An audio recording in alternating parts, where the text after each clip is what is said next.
What's up, guys? Now, this particular video is in concerns to the negotiable instruments, and of course, for those of you guys who know, most recently we kind of broke ground by releasing the information on how to do negotiable instruments. Now, this is nothing new. Okay, for those people who didn't know, the UCC book, if you knew to just get the book, had how to formulate negotiable instruments on there, and what they are, how they're used, how they're legal. And but it didn't tell you exactly how to, do things like get it to the right person, and some of the little other superfluities, I guess, that are involved in that. But anyway, one of the things that we started noticing is that some of the banks were starting to keep them, maybe because we didn't have the appropriate offer and acceptance and conditions listed in there. Even though most of the time we had our version, and for a long time they were good, but we noticed some pushback. So of course now we've broken the code. It's out there on my channel. You guys now know to use the UCC book in order to learn how to make them. You just got to do your research. So one of the things that I came across in my readings that we did not have on there, and remember guys, this is educational information only.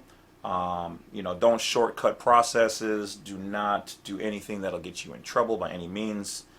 But in getting them to accept your negotiable instruments, if you have filled them out the correct way, if you've used a UCC book and put the information in there, and you've watched my other videos on the fact that you should send them a letter first, seeing if they accept them and what their conditions would be, and then mailing them in, because we're not going to sit here and make these institutions who aren't willing to cooperate by the UCC, in which they are party to,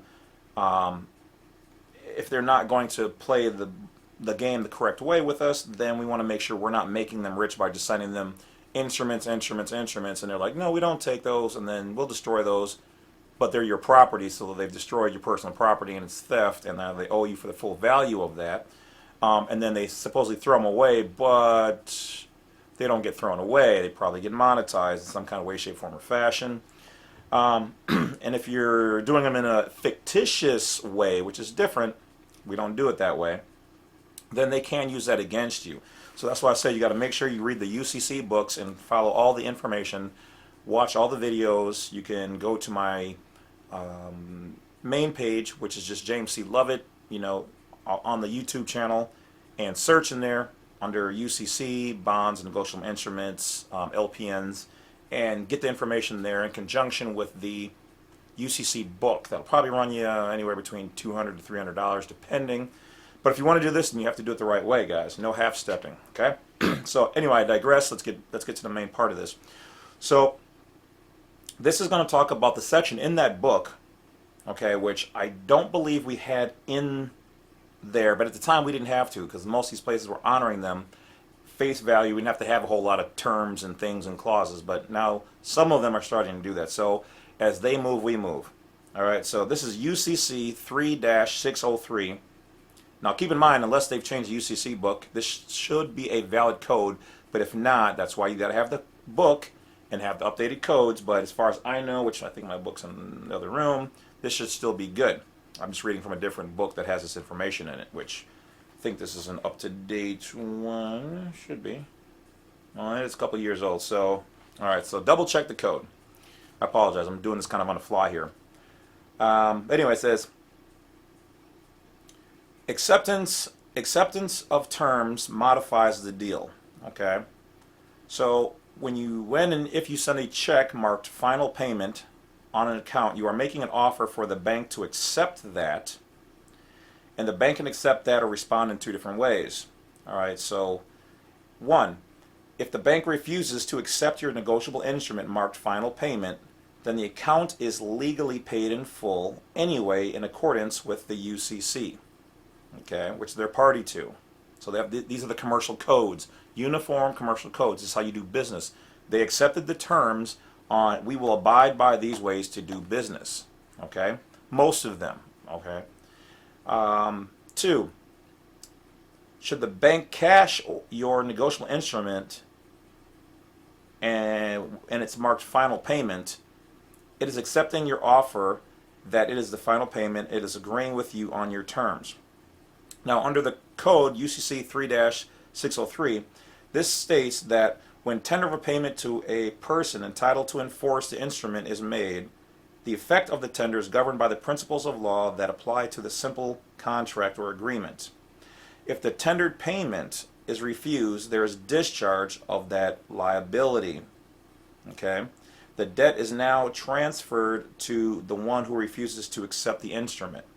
Okay? So it's kind of a maxim is that if you take this payment and you don't return it, or even if you do destroy it, you have accepted it by law in the UCC, and it is now considered to be paid in full. Of course, we do know that some of them have been doing that, taking that, and not honoring that part. But see, here's the sneaky part. Here's the catch-22 of this, is that if you, it's almost like you got to have the huevos, okay? Because if you stop, from their perspective, if they let's say they have closed it, okay? They've accepted it, they've paid off your debt, and you have it open, you may or may not have told them you want the account still open or closed. So that's one thing that's tricky. Two, when you do this, if you continue to make a payment, then you are reinitiating the original agreement. Okay? So then they can say, well, yeah, in their paperwork, they can say, well, we closed it, or we paid off the account, but you then paid us again, so yeah, we just kept on with the original deal and kept the money. Okay, so it's kind of a catchy spot in there where that's why you have to have these extra little details in there. It's like any other agreement or contract. If you leave openings or loopholes, like some people might use on them, they're going to use the same things on you. All right. Let's see here.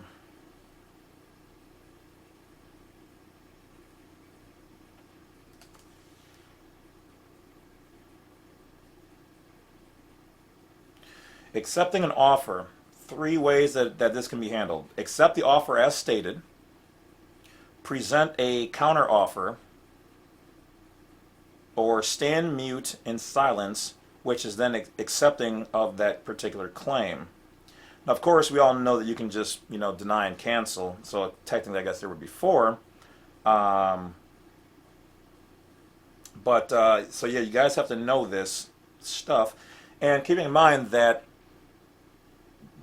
you have your debtor side and then you've got your creditor side, okay? Just like your public side and your private side. Those go hand in hand. All right, so let's see if there's a little bit more information on this.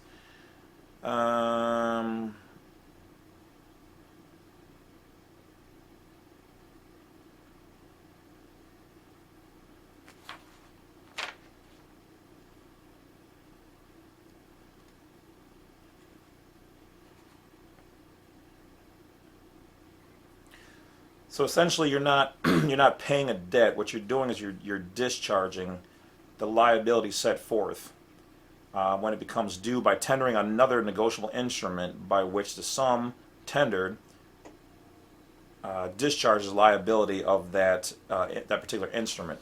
So that's about it, guys. It's like I said, it's all, as they say, the devil's in the details. So that is definitely some information for those people who are still in the process of doing this, or will do this in the future. Like I said, keep in mind that I no longer provide that product and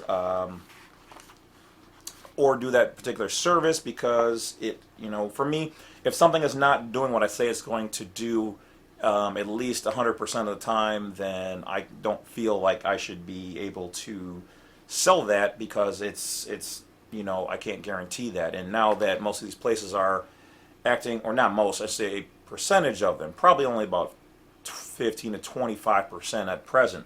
But keep in mind, as more people do this, they're going to continue to do what they got to do to essentially make money and keep people subjugated.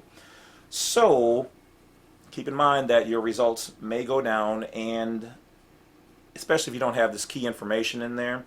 And then you also might have to be willing to take them to court in order to get your property back, or for damages, or to settle the account, or whatever else, because that's how this is played, okay? So don't think this is just, I'm going to quickly do one and it's going to just, blah, blah, blah. It may, or it may not. So follow the steps, contact them first, see what they're willing to accept, see if they're willing to modify the the deal. Tell them you're willing to send one if, in private, if this is done, but they don't have to. But at the same time, it's a benefit for them to do such. So that just goes to tell you that some of them can be greedy.